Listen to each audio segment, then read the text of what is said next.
सर्वेभ्यो नमो नमः। सभी को जय सोमनाथ। रामाय रामभद्राय रामचंद्राय वेधसे रघुनाथाय नाथाय सीतायाः पतये नमः। आप सभी का स्वागत है श्री सोमनाथ संस्कृत विश्वविद्यालय के इस शॉर्ट टर्म ई प्रोग्राम रामायण एवं व्यक्तित्व विकास।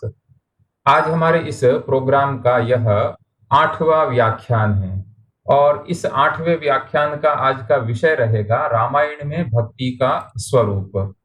और इस विषय को यहाँ आपके समक्ष उपस्थित करने के लिए आज हमारे बीच में आए हैं डॉक्टर रविंद्र कुमार खंडवाला महोदय।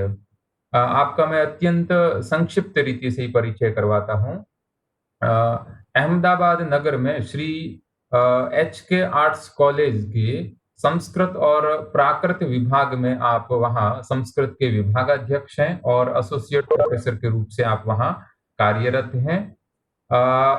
आपका जो संस्कृत के विषय में बहुत अच्छा गहरा अध्ययन रहा है और अनुसंधान भी आपका अच्छा रहा है। आपकी लगभग अभी तक लिखित और संपादित जो पुस्तकें हैं वह लगभग 33 के करीब आपकी पुस्तकें हैं वह प्रकाशित हो चुकी हैं और शोध पत्र भी आपके बहुत अलग अलग राष्ट्रीय और अंतर्राष्ट्रीय पत्रिकाओं में आपके प्रकाशित हैं।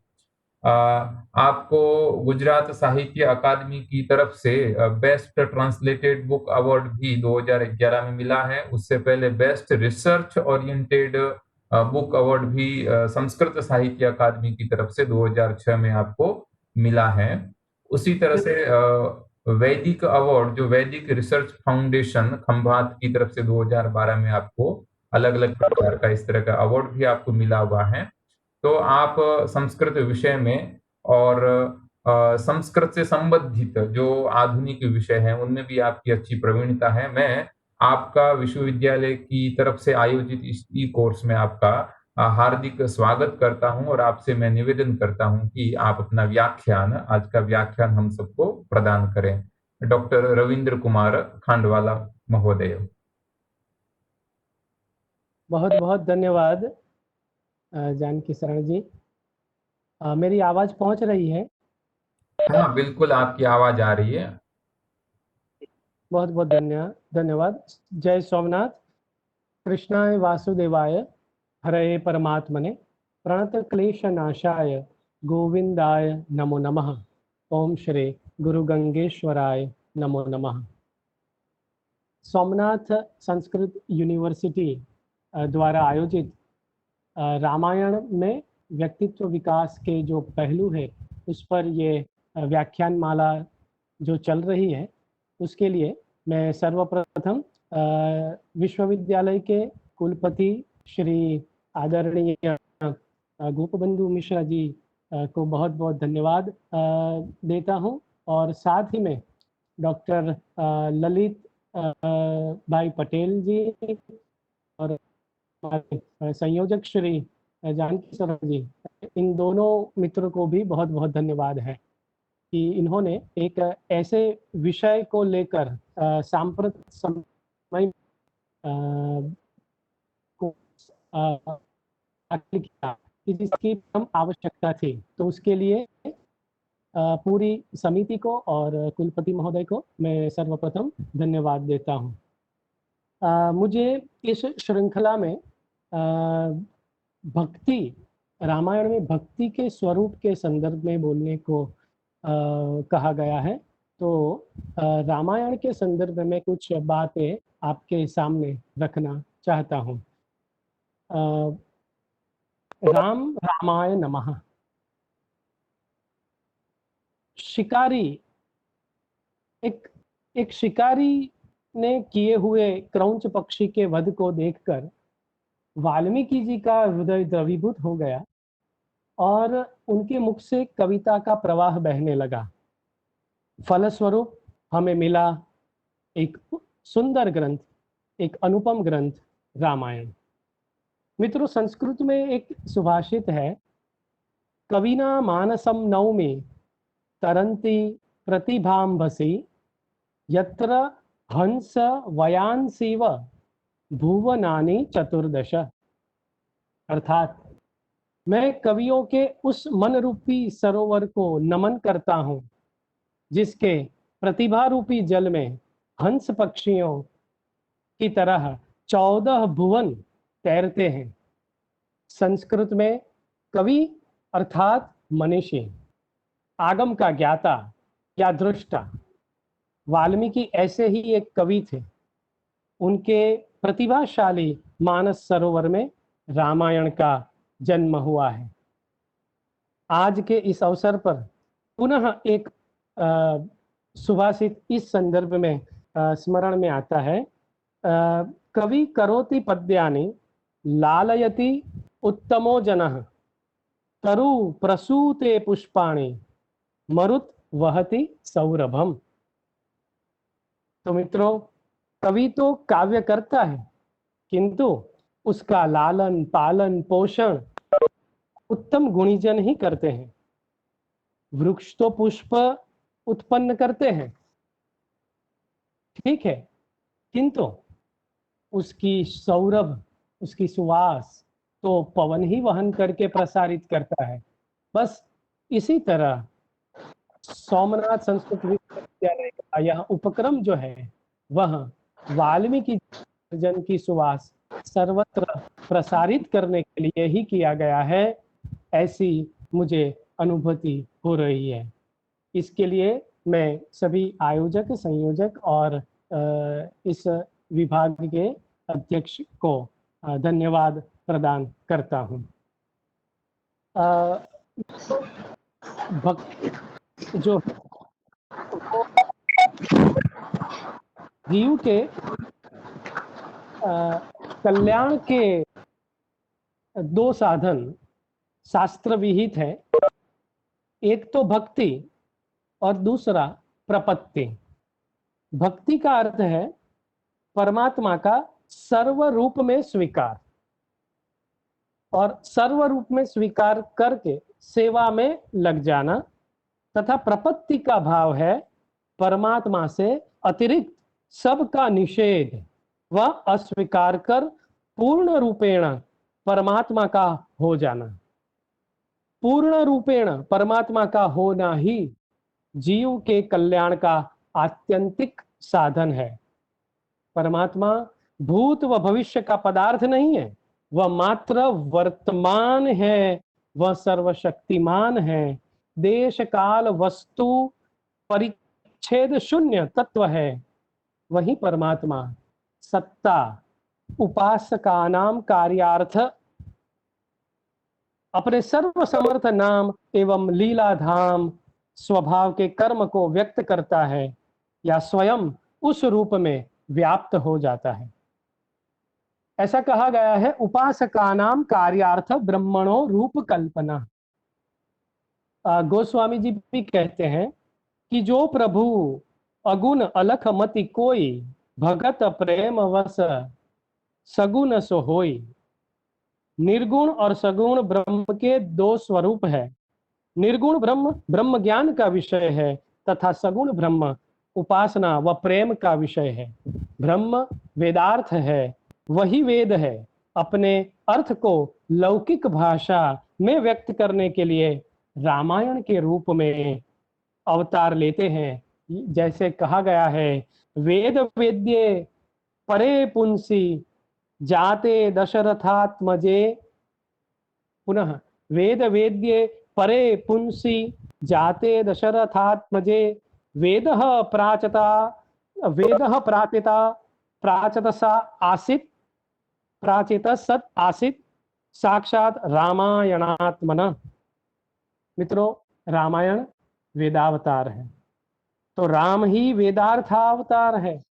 तुलसीदास जी कहते हैं कि राम सीता की भक्ति ही समस्त वेदों शास्त्रों का सार सर्वस्व है। इसलिए प्रभु की भक्ति ही समग्र जीवों का ध्येय, ज्ञेय, श्रेय व प्रेय है। अब इस सकल शास्त्र का प्राणाधारात्मिका भक्ति का स्वरूप, उसका स्वरूप भाव सापेक्ष कहा गया है।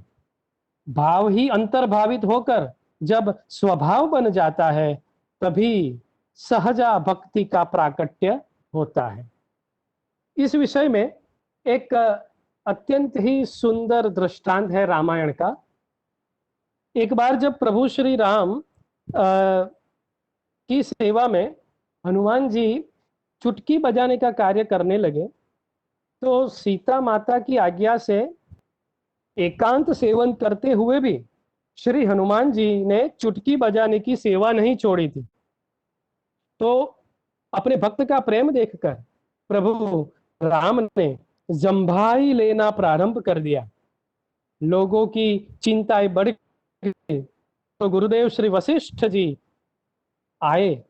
उन्होंने प्रभु को श्री हनुमान जी से विहीन देखा, तो पूछा कि मारुति कहाँ है। लोगों ने कहा कि वे तो माता की आज्ञा से एकांत में चले गए हैं। श्री मारुति बुलाए गए और तब प्रभु का जंभाई लेना बंद हुआ। बाद में हनुमान जी के भाव को जगत विदित करने हेतु श्री राम ने सबके समक्ष हनुमान जी से प्रश्न किया, कस्तवम, तुम कौन हो। तो अब देखिए, हम जिस विषय में बात करने जा रहे हैं, भक्ति तत्व, भक्ति का स्वरूप, अलग अलग चरित्रों में हम देखेंगे कि भक्ति का स्वरूप कैसे कैसे रामायण में हमें प्राप्त होता है, कि जो एक व्यक्ति का व्यक्तित्व बनाता है। तो श्री राम जी ने हनुमान जी से पूछा, कस्तवम, तुम कौन हो। तो हनुमान जी ने उत्तर दिया, देह बुद्ध्या तु दासोहम। सुनिए, देह बुद्ध्या तो एकदम वेदांती की तरह, परम वेदांती की तरह हनुमान जी ने उत्तर दिया है। देह दृष्टिया देह बुद्ध्या तु दासो हम, जीव बुद्ध्या त्वद अंशकः। त्वद अंशकः, देह बुद्ध्या तु दासो हम, जीव बुद्ध्या तु त्वद अंशकः, आत्मबुद्ध्या त्वमेवाहम्। आत्मबुद्ध्या त्वमेवाहम् इति मे निश्चिता मतिः। इति मे निश्चिता मतिः। हे प्रभु, हम में देह बुद्धि हो तो मैं आपका दास हूं।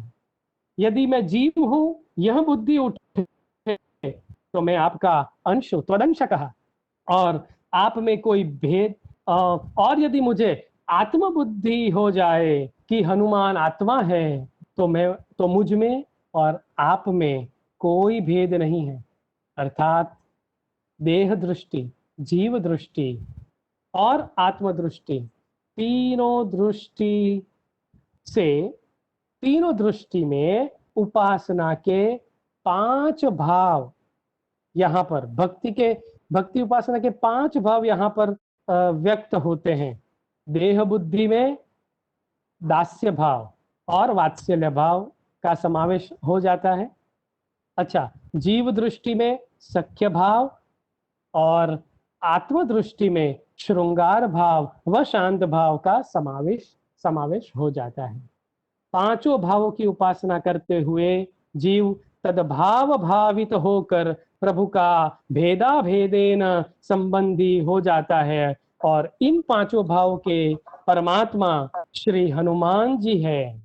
दास्य भाव में परमात्मा बड़े होते हैं, भक्त जीव छोटा होता है। वात्सल्य में प्रभु छोटे और भक्त बड़ा होता है। सख्य में दोनों बराबर होते हैं, किंतु शांत में तदरूप व श्रृंगार में अनिर्वचनीय प्रेम संवेद्य होते हैं। गीता में भी आप गीता भी उठाकर देखेंगे तो उसमें भी भगवान श्री कृष्ण भक्ति के परम पावन सिद्धांत को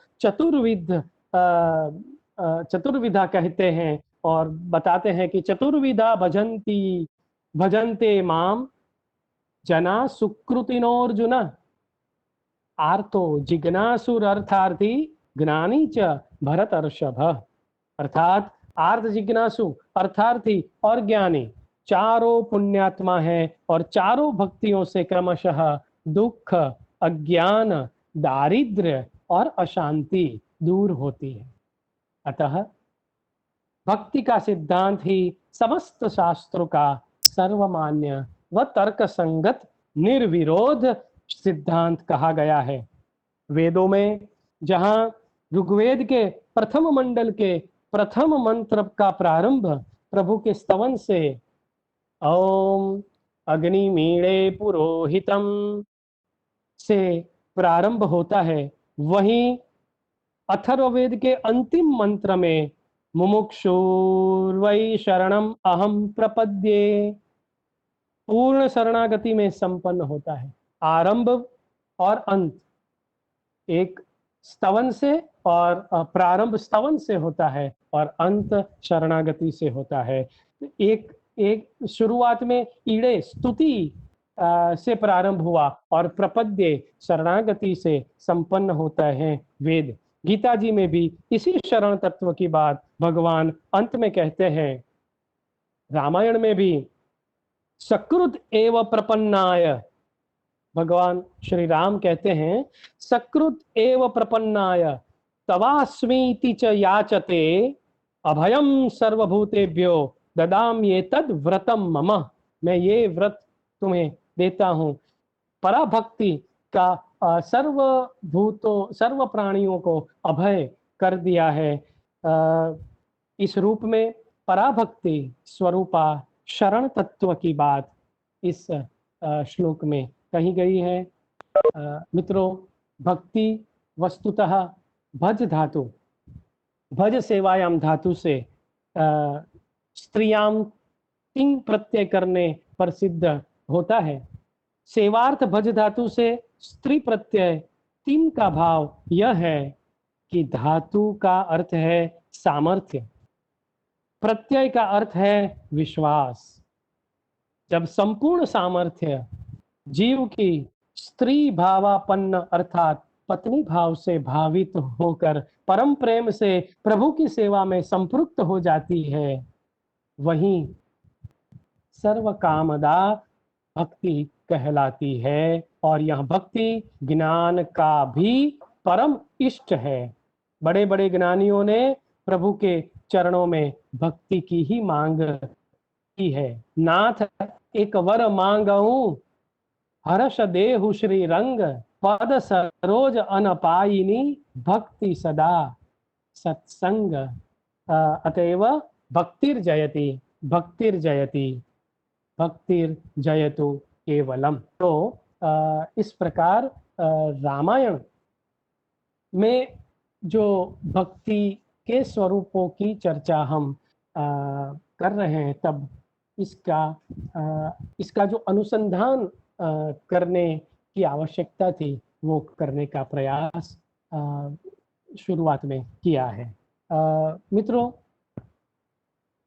ये भक्ति सिद्धांत जो है उसकी परिभाषा, उसके प्रकार के बारे में नारद भक्ति सूत्र में बहुत ही सरल और सुंदर प्रकाश डाला गया है। महर्षि नारद ने वहां पर भक्ति के आचार्यों के जो नाम के संकेत दिए हैं, उसमें रामायण के पात्रों के भी नाम हैं। भक्ति सूत्र में महर्षि नारद ने जिन जिन आचार्यों, भक्ति के आचार्यों के नाम गिनाए हैं वे इस प्रकार हैं: पराशर, गर्ग, शांडिल्य, ब्रह्म कुमार, कुमार व्यास, शुक्र, विष्णु कौंडिन्य, शेष, उद्धव, आरुणि, बाली, हनुमान और विभीषण। तो यहाँ हम देख सकते हैं कि हनुमान, विभीषण आदि जो है वो उनको नारद जी ने भक्ति सूत्र में भक्ति के आचार्य के रूप में स्थान दिया है। इस भक्ति की परिभाषा को बहुत सारे ग्रंथों में अलग अलग रूप से कहा है। कुछ आपके सामने रखता हूं कि भक्ति की मूल भावना क्या है, वो आपको ध्यान में आए। भक्ति के अधिकारी कौन है, इस समस्त पक्षों पर आचार्यों की क्या क्या दृष्टि है, क्या क्या लक्षण परिभाषा है, ये कुछ आपके सामने रखता हूं। सा परानुरक्ति, सा अर्थात सा भक्ति, परानुरक्ति ही ईश्वरे, ऐसा एक सूत्र है। सातु अस्मिन परम प्रेम रूपा, मतलब भक्ति को परम प्रेम रूपा कहा गया है।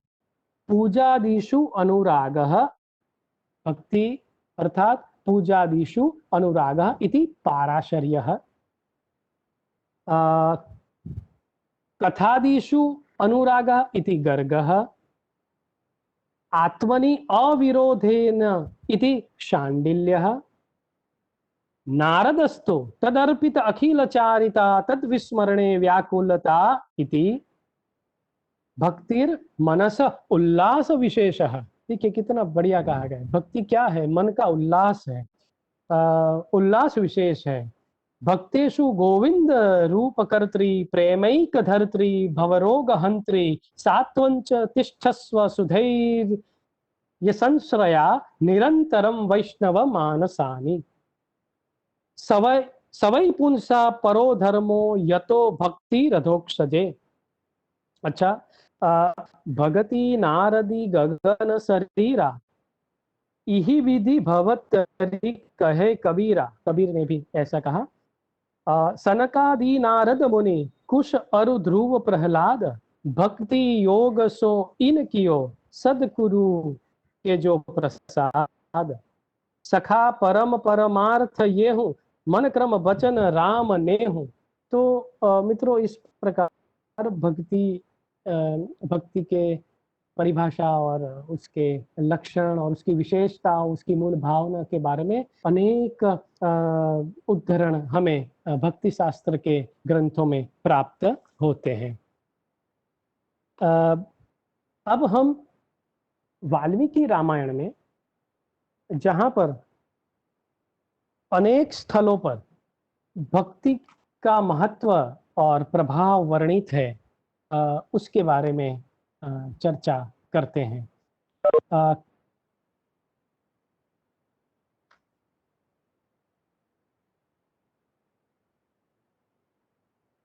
काकभूषुंडी जी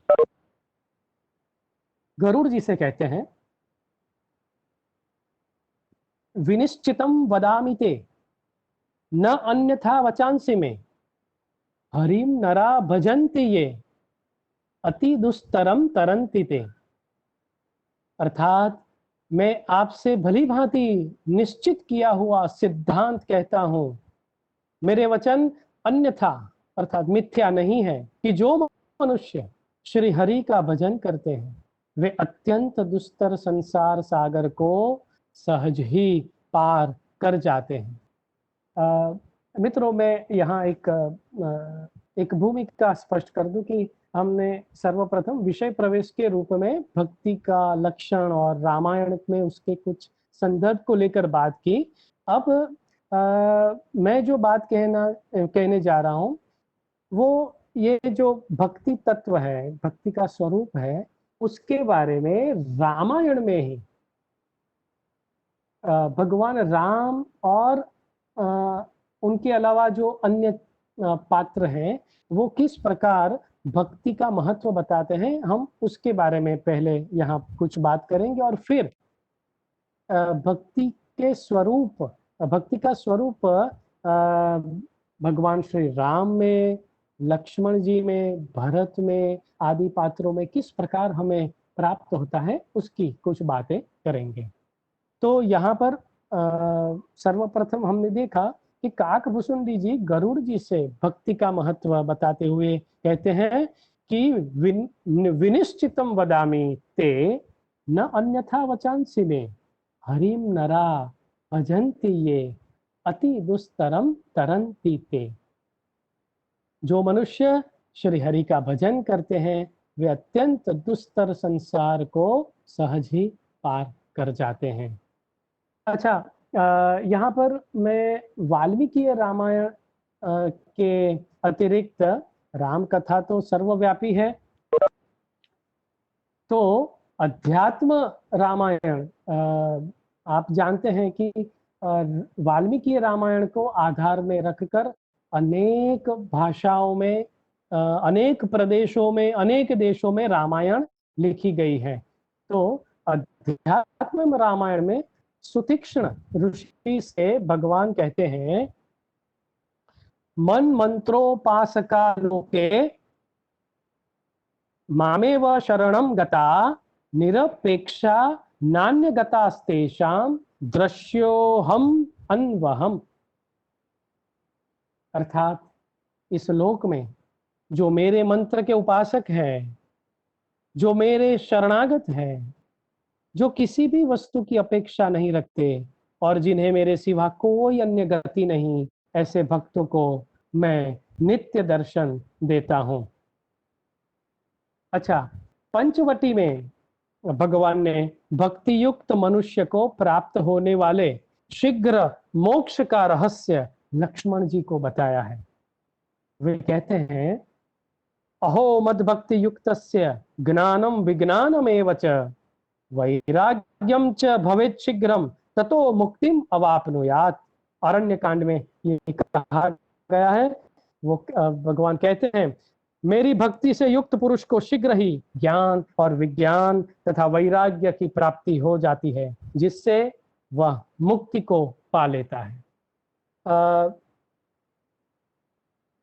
जो वेदांत के अध्यात्म विद्या के जो विद्यार्थी हैं, उनको यहाँ पर एक एक एक पूरा प्रक्रिया को समझने का अवकाश भी मिलेगा।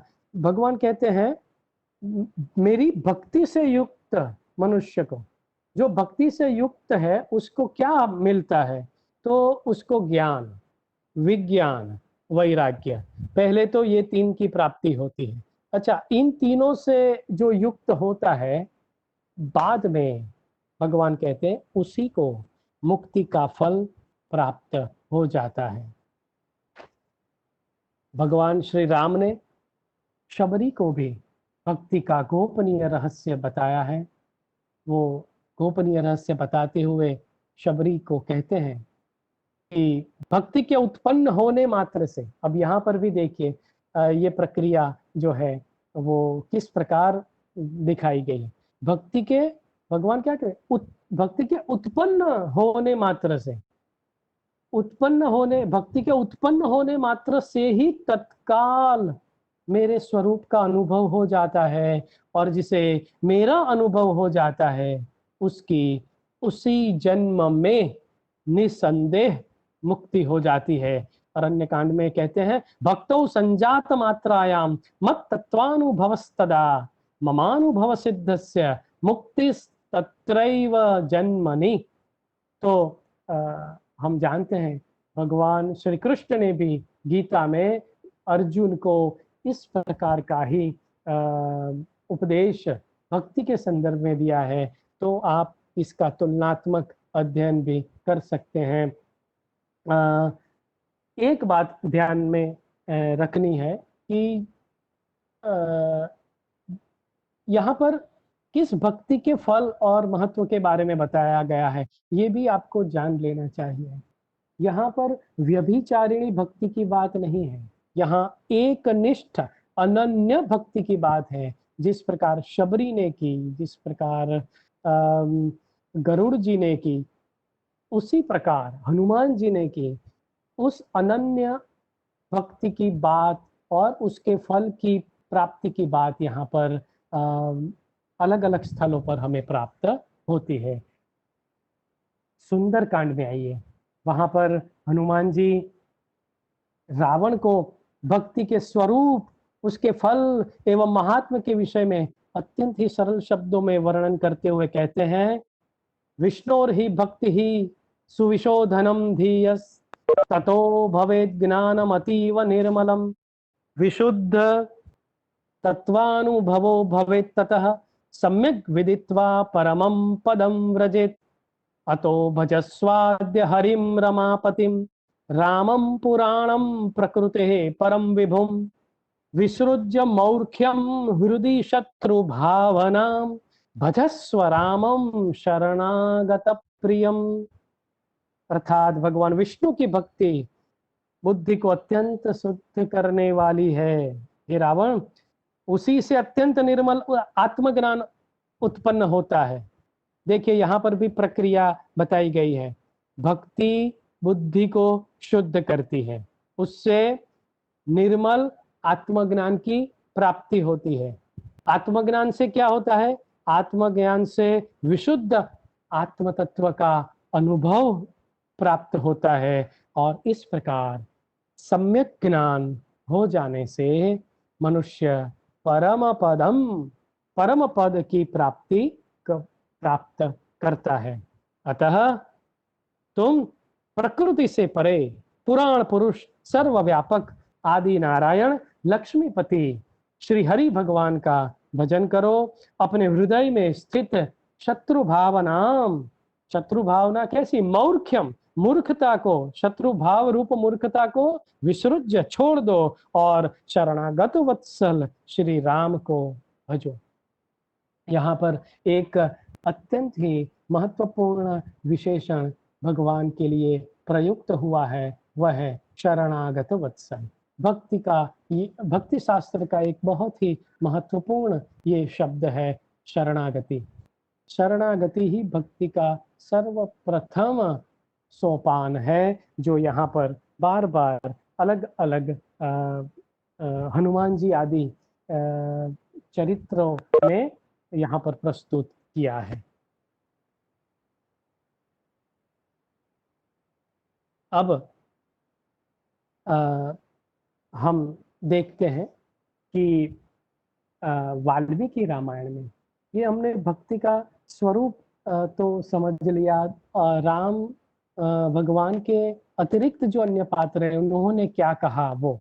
अब स्वयं भगवान श्री रामचंद्र जी भक्ति के संदर्भ में क्या कहते हैं वो देखें। भगवान रामचंद्र जी ने वाल्मीकि रामायण में विभीषण के अपनी शरण में आने पर जो वचन कहे हैं वे सदा ही समर्पण भाव युक्त भक्तों को ध्यान में रखने योग्य है, जो हमने प्रस्तावना में कह दिए। सकृद एव प्रपन्नाय तवास्मि इति च याचते अभयम सर्वभूतेभ्यो ददाम्ये तद व्रतम मम। अर्थात मेरा यह व्रत है। भगवान क्या कहते हैं? भगवान का व्रत सुनिए। भगवान कहते हैं मेरा यह व्रत है कि जो एक बार मेरे शरण में आकर मैं तुम्हारा हूं, तवास्मि इति, यूं कहकर मुझसे रक्षा की प्रार्थना करता है। याचते प्रपन्नाय, मुझसे रक्षा की प्रार्थना करता है, उसे मैं सर्वभूतेभ्य अभयम, सभी प्राणियों से अभय कर देता हूं। तो मित्रों, यहाँ पर भगवान स्वयं समर्पित भक्त को अभय प्रदान का वचन देते हैं। जैसे आप देखिए, ऐसा ही वचन कृष्ण ने भी अर्जुन को गीता में कहा, न मे भक्त प्रणश्यति। रावण वध के अनंतर ब्रह्मा जी ने भगवान श्री राम की जो स्तुति की है उसमें भी वे कहते हैं, देखिए, ये त्वाम देवम ध्रुवम भक्ताः पुराणम पुरुषोत्तमम प्राप्नुवन्ति तथा कामान इह लोके परत्र च। अर्थात जो सदा प्रकाशमान पुराण पुरुषोत्तम आपकी भक्ति करने वाले हैं, वे इस लोक और परलोक में अपने सभी मनोरथ प्राप्त कर लेते हैं तथा आपको भी पा लेते हैं। भगवान श्री राम ने माता पिता की अनुपम भक्ति का आदर्श वाल्मीकि रामायण में उपस्थित किया है, वो हम देख सकते हैं। आप सब उससे वाकिफ हैं, फिर भी यहाँ पर उसके कुछ बिंदु प्रस्तुत करता हूँ।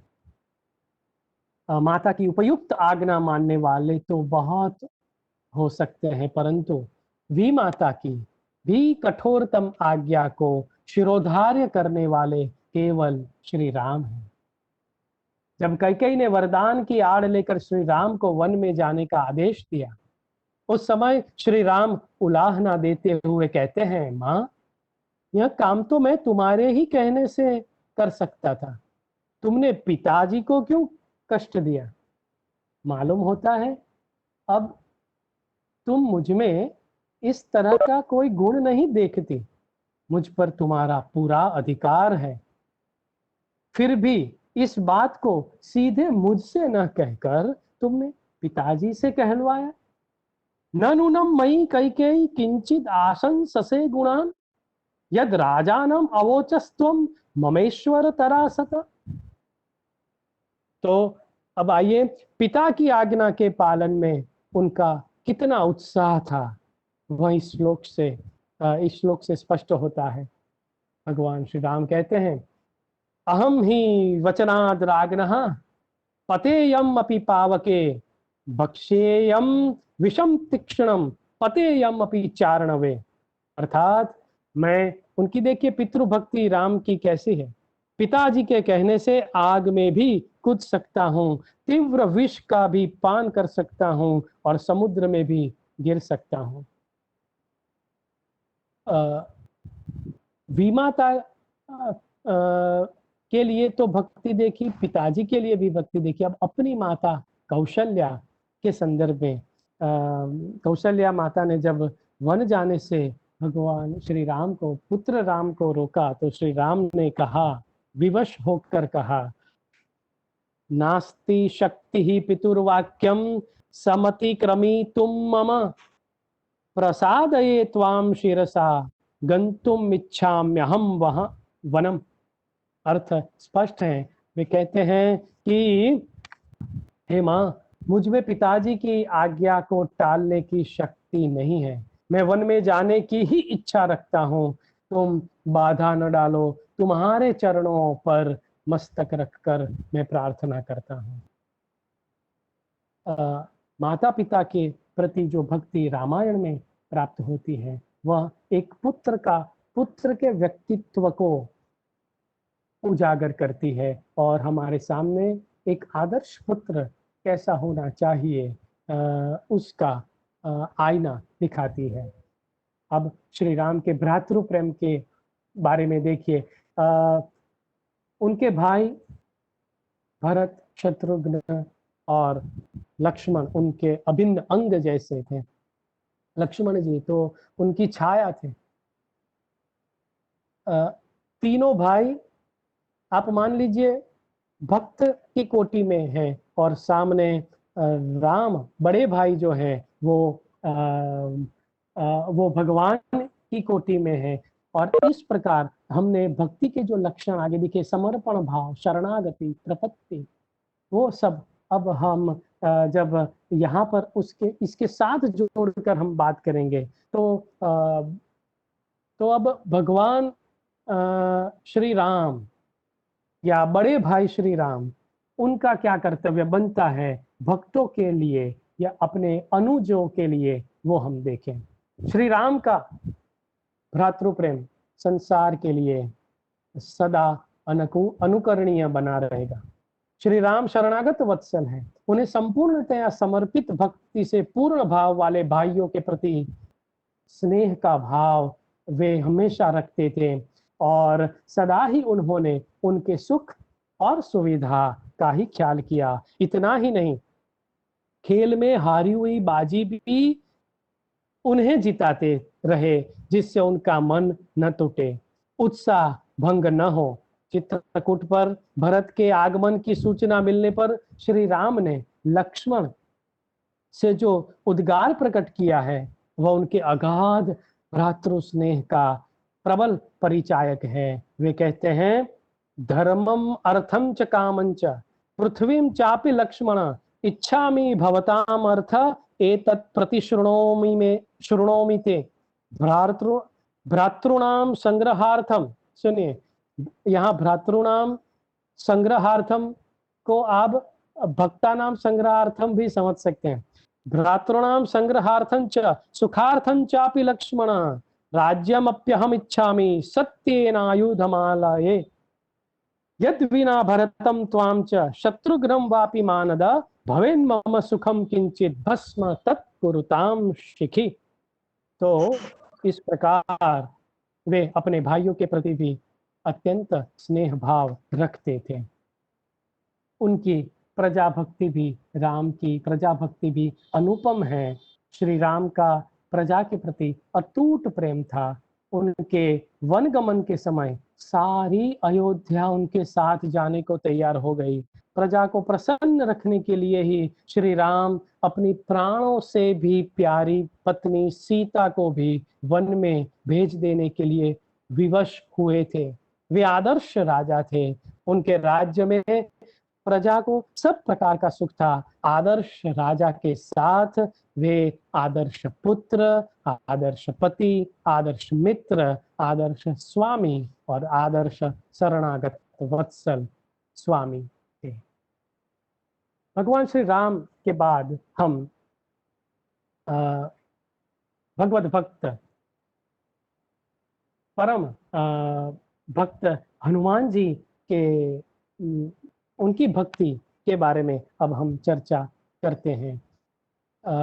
ज्ञानी भक्त तो मोक्ष चाहते हैं, किंतु भगवत भक्त मोक्ष चाहकर सहज स्नेह अनपायिनी भक्ति का इच्छुक होता है। वो मोक्ष नहीं मांगता। इस दृष्टि से भक्त का शरीर बना रहना आवश्यक है। मित्रों, इसीलिए हनुमान जी को चिरंजीवी का वरदान प्राप्त हुआ है। बिना शरीर के भक्ति हो ही नहीं सकती। ज्ञान योग से बोध की प्राप्ति होती है और भक्ति योग से प्रेम की। भक्ति योगी को भगवान विशेष प्रिय होते हैं और ज्ञान योगी को अपना स्वरूप विशेष प्रिय होता है। श्री हनुमान जी प्रभु श्री राम से यही मांगते हैं। वे कहते हैं, स्नेहो में परमो राजन त्वयि तिष्ठतु नित्यदा। स्नेहो में परमो राजन त्वयि तिष्ठतु नित्यदा। भक्तिश्च नियता वीर भावो नान्यत्र गच्छतु। अर्थात महाराज, आपके प्रति मेरा परम स्नेह सदा बना रहे। हे वीर, आप में ही मेरी निश्चल भक्ति सदा बनी रहे। आपके सिवा मेरा और कहीं भी आंतरिक अनुराग न हो। इसी का प्रतिध्वनि श्री तुलसीदास जी महाराज ने मानस में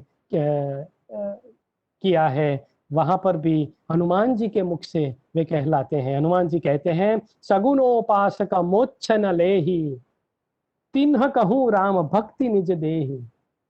तो गीतोक्त मद भक्त का दर्शन हमें यहाँ हनुमान जी में होता है, क्योंकि मद भक्त का अर्थ है मित्रों, भक्ति योगी मेरे में ही अनन्य प्रेम रखने वाला हो। ये मद भक्त की व्याख्या है। ऐसा अनन्य भक्त आनंद विभोर होकर अपने आप भगवान से समर्पित हो जाता है। हनुमान जी को भी श्री राम के प्रति अनन्य प्रेम है और वे पूर्णतया भगवान श्री राम के प्रति समर्पित होकर उन्हीं के भजन, ध्यान, गुणगान और कीर्तन कर मगन रहते हैं। भगवान श्री राम के प्रति हनुमान जी का समर्पित जीवन अपने प्रभु से पृथक नहीं रह गया है। इनके तन, मन, प्राण एवं रोम रोम में अवधेश कुमार श्री राम इस प्रकार व्याप्त हो गए हैं कि हनुमान जी का पृथक अस्तित्व ही नहीं रह गया है। वे श्री राममय हो गए हैं। परम प्रभु श्री राम से उन्होंने स्वयं यही निवेदन किया है जो हमने शुरुआत में देखा। उसी से हनुमान जी के भक्ति के स्वरूप की बात को समाप्त करने जा रहे हैं। देह दृष्टिया तु दासोहम, जीव दृष्टिया त्वदंशकास्तुतस्तु त्वमेवाहम इति में निश्चिता मतिः।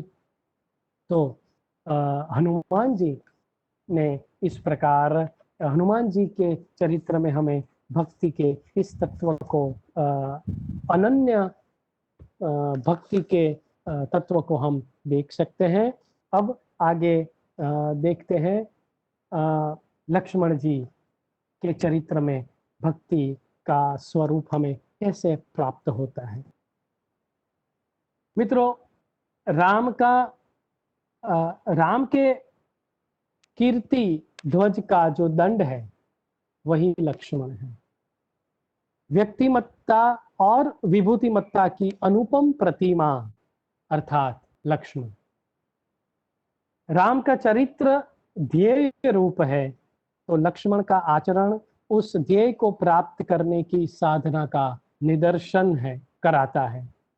साधक की कठोर साधना, अनुयायी का असीधार व्रत तथा स्वयं सेवक का नेता के प्रति प्रगाढ़ प्रेम अर्थात लक्ष्मण। इस उग्र साधना के ऐसे महान आदर्श उन्होंने लक्ष्मण जी ने रखे हैं कि उनके अतिरिक्त कोई भी अनेक जन्म ले फिर भी उनकी कोटि को कोई पहुंच नहीं सकता। लक्ष्मण की ऐसी महान साधना होने के बावजूद रामायण पढ़ते समय सीता, राम, दशरथ, भरत इत्यादि जैसे संवादी चरित्र और कई रावण जैसे विसंवादी चरित्रों की जो इन चरित्रों का जो गहन प्रभाव हम पर पड़ता है, ऐसा लक्ष्मण का स्पष्टतः नहीं दिखता। क्यों नहीं दिखता? क्योंकि लक्ष्मण हमेशा पर्दे के पीछे रहे हैं। और लक्ष्मण राम की प्रति छाया है, वो छाया के समान ही राम के साथ निरंतर रहे हैं। आप सब जानते हैं कि जैसे एक बड़े वृक्ष की छाया में अगर हम कोई पौधा लगाए, कोई वृक्ष का रोपण करें, तो वो इतना विकसित नहीं हो पाता। इसीलिए पूरे रामायण में हम देखते हैं तो जितना हनुमान जी, भरत आदि का संवादी हमें चरित्र प्राप्त होता है, वैसा लक्ष्मण जी का इसीलिए नहीं मिलता क्योंकि वे राम की छाया के रूप में निरंतर रहे हैं। राम का एक समय का वियोग भी उन्हें बर्दाश्त नहीं होता है। भरत ने राम के वियोग के दुख में जलते जलते भी 14 साल बिता दिए।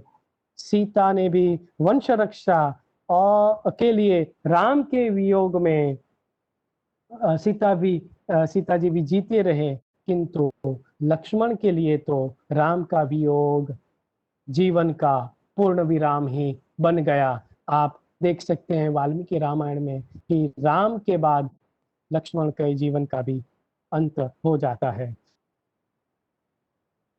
राम का भी लक्ष्मण के प्रति अनहद प्रेम, हृदय से ज्यादा अधिक प्रेम था। सामान्य मानवी नहीं, किंतु प्रभु राम लक्ष्मण के लिए कहते हैं कि ये मेरा है। हम जैसे बोलते हैं ना, दिस इज माय मैन, ये मेरा आदमी है।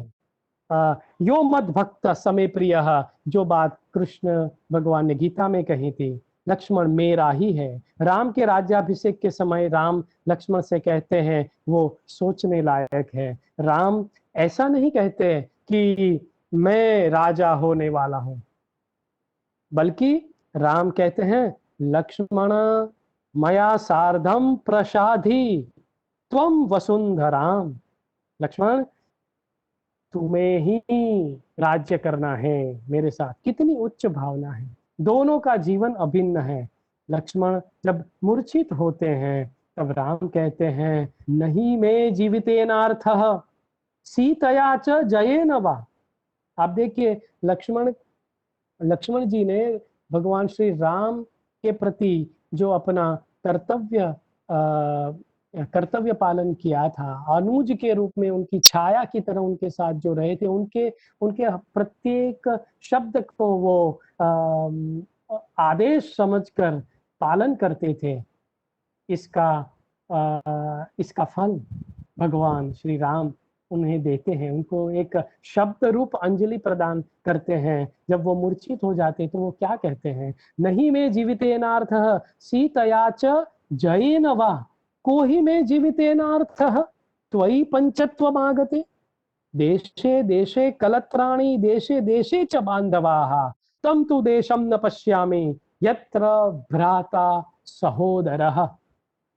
लक्ष्मण की तरफ देखने की राम की दृष्टि क्या थी वो आप यहाँ पर देख सकते हैं। और और ऐसी कई बातें हैं लक्ष्मण जी के बारे में जो मैं आपको बताने के लिए लालायित हूँ, किंतु समय का भी ध्यान रखना है। समय की मर्यादा में आप सबसे इतना सागर जैसे रामायण को गागर में रखकर उसके भक्ति के स्वरूप को आपके समक्ष रखने का प्रयास कर रहा हूँ। सबसे प्रसिद्ध प्रसंग, ये थोड़ा विवादास्पद है, मूल रामायण में है कि नहीं है वो चर्चा का विषय है, लेकिन जो प्रचलित राम कथा है उसमें ये जो प्राप्त होता है, उनकी भाभी के तरफ भक्ति कैसी थी, सीता जी के तरफ। तो उनका जब सीता जी के आभूषण को पहचानने का प्रसंग आता है, तब वो दुख से व्यग्र हो जाते हैं और कहते हैं कि ना हम जानामि केयूरे, ना हम जानामि कुंडले, नुपुरे त्वे नुपुरे त्वेव जानामि नित्यम पादाभि वंदनात्। तो ऐसे चारित्र संपन्न लक्ष्मण जी थे कि आप देखते हैं, ये व्यक्तित्व विकास की बात है कि पूरा व्यक्तित्व कितनी सारी चीजों से बनता है। यहाँ पर तो हम सिर्फ समर्पण भाव, शरणागति, अनन्य भक्ति की ही सिर्फ चर्चा कर रहे हैं कि हमारे हमारे कुटुंब के प्रति, हमारे वडिलों के प्रति, हमारे आदरणीय गुरुजनों के प्रति, हमारे कुटुंब के जो अग्र गण्य जो लोग हैं, उनके प्रति हमारे भाव कैसे होने चाहिए, वो रामायण हमें सिखाता है, उसके अलग अलग चरित्र सिखाते हैं। ये तो है। दूसरा, अभी जो पूरे भारत में या विश्व में भक्ति का जो सागर उमटा है, तो वो भक्ति क्या सही मायने में हमें जिस प्रकार रामायण में देखने को मिलती है, उसी प्रकार की पवित्र भक्ति है, प्रामाणिक निष्ठा वाली भक्ति है या नहीं, ये भी अब सोचने का समय आ गया है कि जिस प्रकार हनुमान जी की भक्ति प्रभु श्री राम के प्रति थी, क्या हम उसके एक अंश की भी भक्ति क्या सही मायने में कर रहे हैं, ये हमें अपने हृदय से पूछना चाहिए। क्या लक्ष्मण, भरत, अच्छा शबरी जी कितने साल तक शबरी ने धैर्य रखकर भगवान की प्रतीक्षा की। तो जब हम किसी को मानते हैं तो उसमें हम पूर्ण शरणागति, धैर्य की भी आवश्यकता हमें रखनी चाहिए, जो शबरी में हमें प्राप्त होती है। भरत भक्त के रूप में अनुपम है, लक्ष्मण तो है ही, लेकिन राम के बाद उत्तम कोई शरणागति संपन्न जो हमें चरित्र प्राप्त होता है, तो वो है भरत जी का। उनको बहुत सहन करना पड़ा है। हालांकि उनके मन में कोई दुर्भाव प्रभु श्री राम के प्रति नहीं था, फिर भी उनको लोगों के कटु वचन सुनने को मिले। उन्होंने सुना, लेकिन पूरे धैर्य से उन्होंने अपनी जो बड़े भाई के प्रति जो भक्ति थी उसको टिकाए रखा और अपना कर्तव्य बोध न भूलते हुए अपना काम निरंतर किया। और सिर्फ पादुका को रखकर ही उन्होंने 14 साल जैसे भगवान श्री राम जमीन पर सोए, भरत जी को जब मालूम पड़ा कि गुह राजा ने बताया कि राम जी तो यहाँ पर नीचे सोते थे, बस तभी से भरत जी ने भी ठान लिया कि मैं भी अयोध्या जाकर कभी भी पर्यंक पर नहीं सोऊंगा। तो तब से भरत जी ने भी ये वचन लिया। तो मित्रों, भक्ति के विभिन्न स्वरूप, अच्छा विभीषण को भी हम कैसे भूल सकते हैं।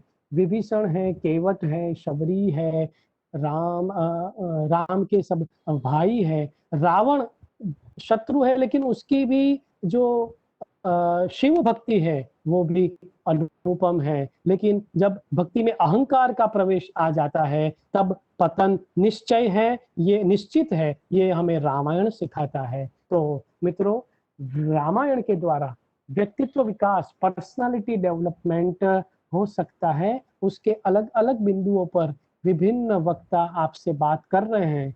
मैंने आज यहाँ पर व्यक्तित्व विकास में समर्पण भाव, जहाँ पर भी आप काम कर रहे हैं, जैसे अब मैनेजमेंट की बात करें, तो जहाँ पर आप काम कर रहे हैं, एक कर्मचारी के रूप में जब आप काम कर रहे हैं, तो वहाँ पर भी आप पूरी प्रामाणिकता से अपने ऊपरी अधिकारी जो है, अपने जो बॉस है या अपने आचार्य हैं, उसको उसके आदेशों का पालन करें, ये हमें रामायण सिखाता है। स्वामी भक्ति भी रामायण सिखाती है। तो इस प्रकार रामायण में हमें भक्ति के विभिन्न आयामों का परिचय होता है। समय की मर्यादा के कारण हम कुछ बिंदुओं को स्पर्श सूत्र रूप में यहाँ पर हमने आपके सामने रखने का प्रयास किया है। आगे चलकर भी इस विषय को हम विस्तार से कभी बात करेंगे, या आपके आचार्य आपके विश्वविद्यालय में से भी इसके लिए लेख या पुस्तकों की सुविधा आपके लिए वे कर सकते हैं। तो ये 1 घंटे के व्याख्यान में तो ये रामायण रूपी सागर में से हमने कुछ बिंदु ही आपके समक्ष रखने का नम्र प्रयास किया है। मैं पुनः सभी पदाधिकारियों का, विश्वविद्यालय के सभी पदाधिकारियों का धन्यवाद ज्ञापन करता हूं, और मुझे इस विषय पर अपने विचार रखने के लिए आमंत्रित किया गया, इसलिए संयोजक श्री जानकी शरण जी और ललित मित्र, परम प्रिय मित्र ललित जी, नरेंद्र पंड्या जी, सभी को सादर नमस्कार, प्रणाम, जय सोमनाथ। अस्तु।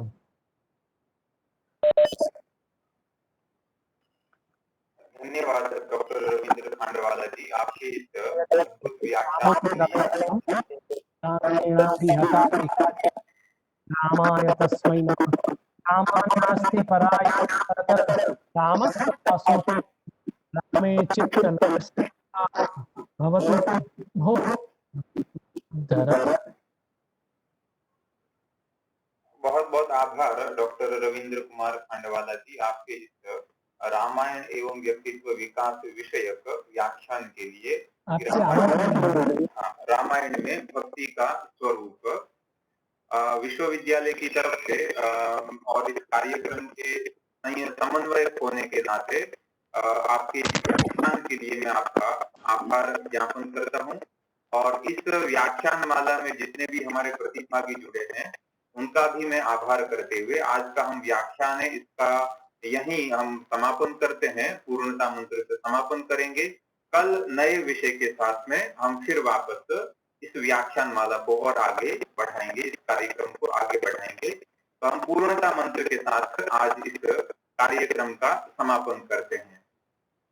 ओम पूर्णमदः पूर्णमिदं पूर्णात् पूर्णमुदच्यते पूर्णस्य पूर्णमादाय पूर्णमेवावशिष्यते। ओम शांति शांति शांति। सर्वेभ्यः जय सोमनाथ।